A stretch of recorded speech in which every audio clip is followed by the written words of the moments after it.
Hello, one and all. This is a follow-up video to the other update ones of things falling apart? Question mark. This is primarily about Star Wars: The Edge of the Empire. So, I mean, that was the next system that I was getting ready to kind of run as the replacement to Dragon Age, and the thought process was, once you get an RPG into your blood that you really want to play, you get a kind of enthusiasm to GM it. If you're, as the GM, that's the one that you should do, right?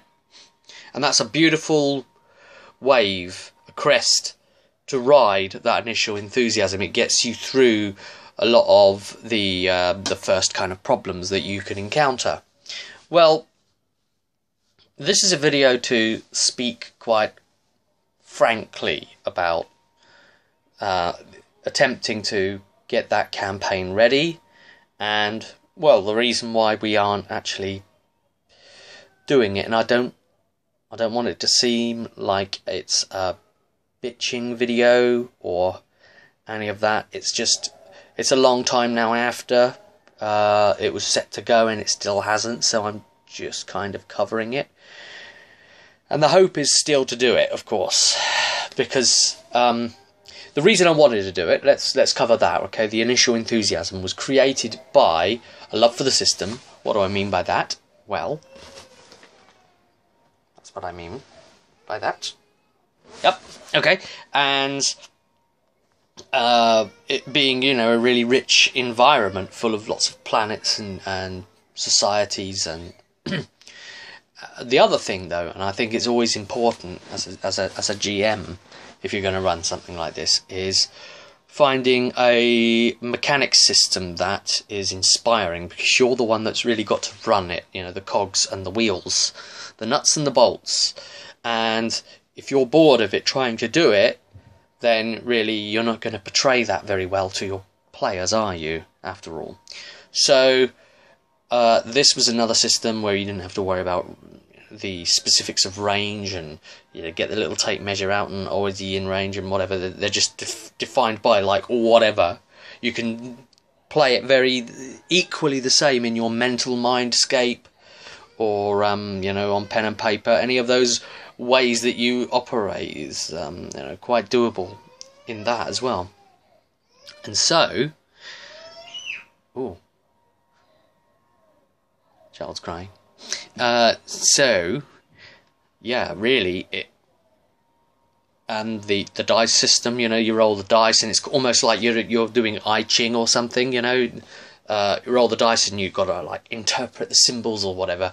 And so there's something about that, the GM gets to be centre stage at that point, because it's almost like he could be like a mystical shaman or whatever, and all the other village people, I don't mean like some guy dressed as a policeman and some guy dressed as a Red Indian and that sort of thing, but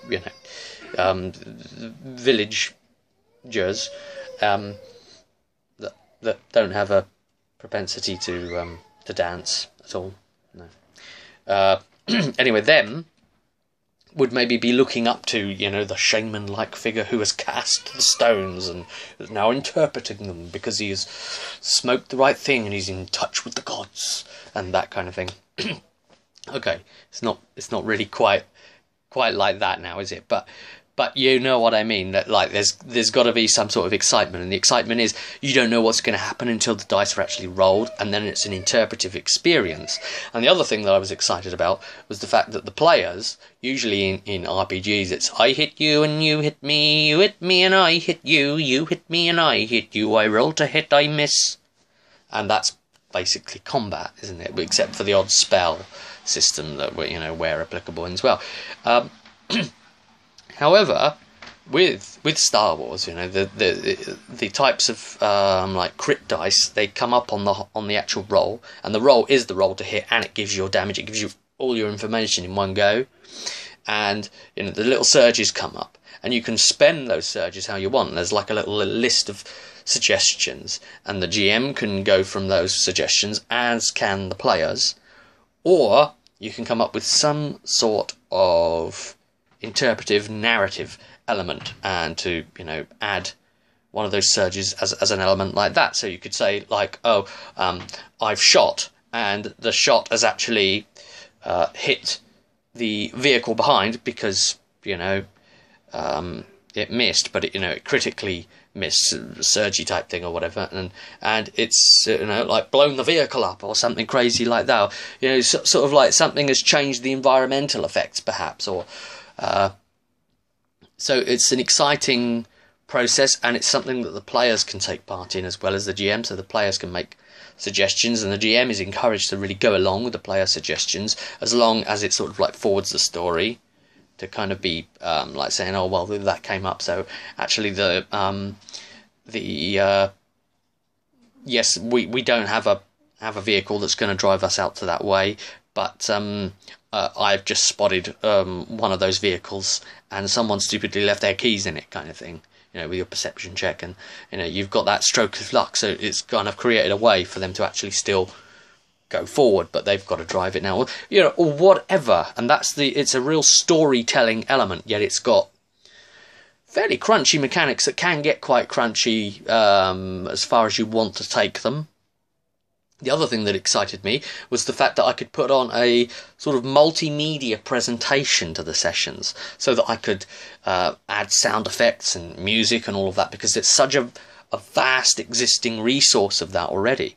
And there is also a large number of books that you can get hold of, which I wanted.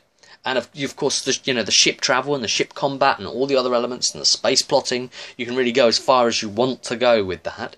And I kind of wanted to go all the way, because it's just exciting. And, you know, if it bears too much, then I can like ease off of that. So, you know, enthusiasm levels that were unsurpassable. The idea of telling the story of the people at the edge of the empire, you know, not the main heroes, but the little people surviving on the edge, or the scum, or the villainy, or, you know, the normally extraneous types who are living on the edges of civilization, don't quite get affected by the war between the Empire and the rebels in the same way. This is post New Hope, by the way, so between episodes 4 and 5, and these are people that are, perhaps they're more used to looking out for themselves and don't really want to have to pick a side. So they could be like bounty hunters, or they could be, you know, sort of criminal type agents in that way, or they could just have some other self-serving type of role. Maybe they are sort of military, maybe a bodyguard kind of thing. They haven't picked a side, but of course they're living in an Empire-controlled galaxy, and that's going to have its effects on them too. And I wanted to see how far they would get bound up into it. Well, anyway, first thing, our group is kind of crazy. We have crazy people. And they always design characters that are really out there and challenging to the GM. In this one particular thing, I did kind of want to play it from a point of view that it's a bit like the movies. So it's just entertaining, and we focus on the entertainment elements. But the kind of characters they picked, they were being very rebellious. So that was going to make it a lot harder to deal with. Like, you know, one guy, he picked a Wookiee, but he made him a Politico. So he's the face of the group, right? But he's a Wookiee. Yeah, so, but he's going to be like, you know, like the Game of Thrones Littlefinger type of character, but he's a Wookiee, you know. And so that's a challenge there. And then another one's going to be a pure sort of thief. Well, you know, that's fine, that makes sense. But, you know, real kleptomaniac to the extreme, so constantly wanting to pick pockets and things like that. And that's a lot of work for the GM. You know, he's got to come up with a system of keep telling that player what they've picked from the pockets. And I did start to compile a list of all these other people's efforts at doing one and turning it into something crazy, and adding some of my own possible loot ideas, and turn it into like a D1000 list or something, whatever random roll table, and sort of trying to set it for the theme, as it were, or even like straight up importing other ones that I can lay my hands on and not converting some of it and like leaving it for the mood I'm in at the table, so when it comes up, and it obviously wouldn't fit whatever I could think of as an immediate comparison that they have found or whatever. But obviously, it puts the group and the player in an awful lot of danger that they act like that, and also that they're kind of like a live wild and addicted to stims kind of behaviour, and would do anything for that, and better to burn out than fade away kind of attitude. And this isn't really a character that can live on for very long in the campaign, so it's a case of telling that to the player. Look, what you're proposing here, you're proposing the classic sort of Jim Morrison type, live everything to the extreme and die young. That's because of stim addiction. It's probably a gateway drug, and then it's going to get him on everything else. And of course, because of the negatives that he's kind of rolled or picked for his character as well, then there's the drug addictions that come through that. And another one has chosen a droid, but who's a gambling bot, and then in major decisions will basically internally spin a roulette wheel, as it were, and decide on the outcome. Well, if it's black, we're going to do this, and if it's red, I'm going to do this. I'll either help the group or not. So he's a crackpot, and it was this, and there with a bounty hunter, and I don't know. We're a group who, when we play, things usually border on the edge of shenanigans, and at this point, fairly concerned that the particular setup that the group has happened to have picked will be of a detriment to themselves. Maybe wouldn't be able to necessarily run the campaign that I had in mind, but that doesn't mean I can't adapt it. And see, that I could all go with, and it's just a case of suck it and see, isn't it? But it's fine. But the issue was, and again, it's that socialising issue, that issue of people, which was the same thing that I was speaking about in the last video, but to do with other people. Now, let me explain. There is another person who has come along to our gaming space 2 or so times, right? And he's come along and brought his son. And he's okay.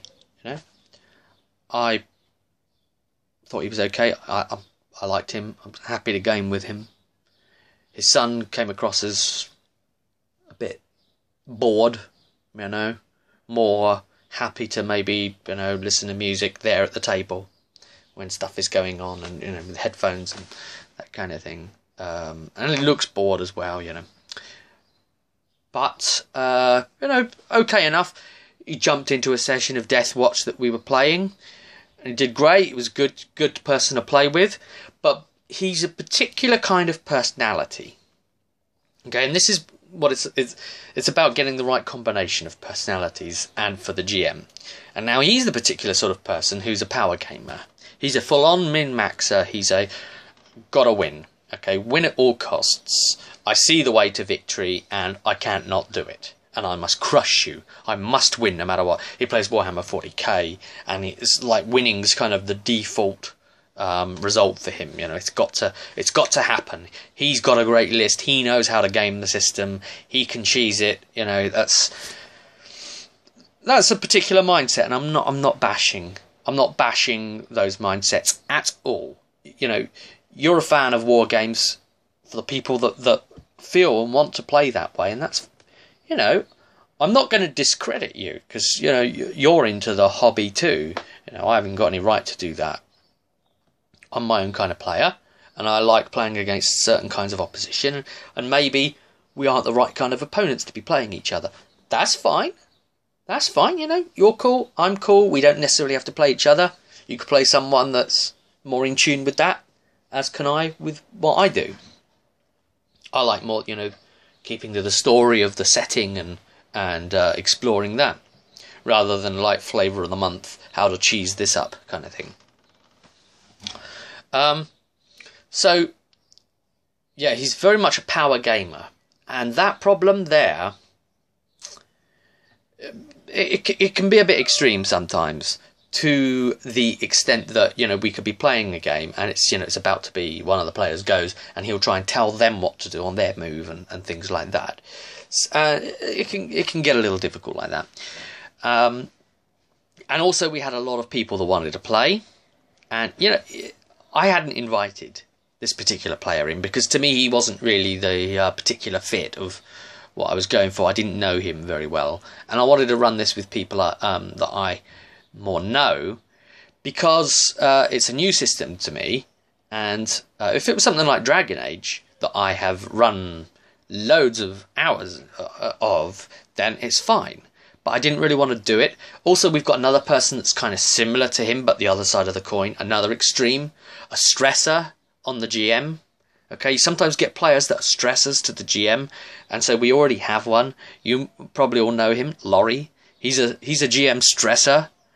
Okay, and you know, I'm not saying anything bad against Laurie. I'm just calling it as it is. He's difficult sometimes, and that's fine. But you know, I didn't invite this other guy, but one of the other players did invite him to join the campaign, and I said, well, that's going to be a bit of an issue for me because, you know, I didn't okay that. And now he's coming along actually expecting to play. And I'm kind of the thought that it should really be the GM that okays that. And I did try to say that I wasn't okay with that, and the whole group kind of tried talking me out of it and said, look, we'll take responsibility for him and we'll deal with this and deal with that. And there's still a problem, though, that there's so many players as well, and he's not going to be able to come every session anyway, and it's going to kind of screw the players because they're going to have their experience and everything else will split multiple ways. And the the other negatives that come with having more people, and he was definitely going to power game his character as well. And obviously, you're playing in a system where you aren't the power this time round. You're actually, you know, the little people. And it got really uncomfortable trying to explain that. And I suppose it was the assumption on everyone's part and the idea that I was going to have to run it in a way that wasn't, you know, maybe too many people. Plus, the people didn't have characters ready, for example. They hadn't prepared and finished their character sheets. Yet, they were saying to me, oh, come on, we've got to start it. Let's start it now. Why haven't we started it yet? And I'm saying, well, you haven't got characters finished. What do you mean, me started? You know, even if I it was ready to run it. Yes, I want to bring a load of stuff to the table, actually, and have a load of multimedia and have all that ready to go. And they say, no, don't bother with that. Just run it. And so again, you know, it's you know, anti-GM wishes, I guess, isn't it? And I suppose it was enough to sap my enthusiasm accordingly. Now, this was a system that I brought a hell of a lot of enthusiasm to. And, you know, people like Ander have spoken about, like, GM energy and that players give the GM energy and so that the GM can give players energy back. But this is like an extreme case. So before the campaign can even start, the GM has just been, like, swept down and fallen on his face from, like, the negative energy. And it's a real shame. So I hope to get to that. I'm taking space away from it to try and reaffirm my mind, reassert my position, and regain my enthusiasm, and then come back with full drive, take them all by storm, and really play it hardball. And say, right, you haven't got your characters finished, but you still come to the table like that then, sod you. And, you know, just like playing hardball. That's what this is going to need from me, to dig in, to give them what they want. It's hard sometimes, you know, you've got to give them what they think they don't want so that they can have what they need. And That's kind of the final say on it. Star Wars coming up in the future, I am sure, with the odd Dragon Age game here and there in between. Well, this has been a little vlog of some things on my mind. Until next time, I'll see you at the table.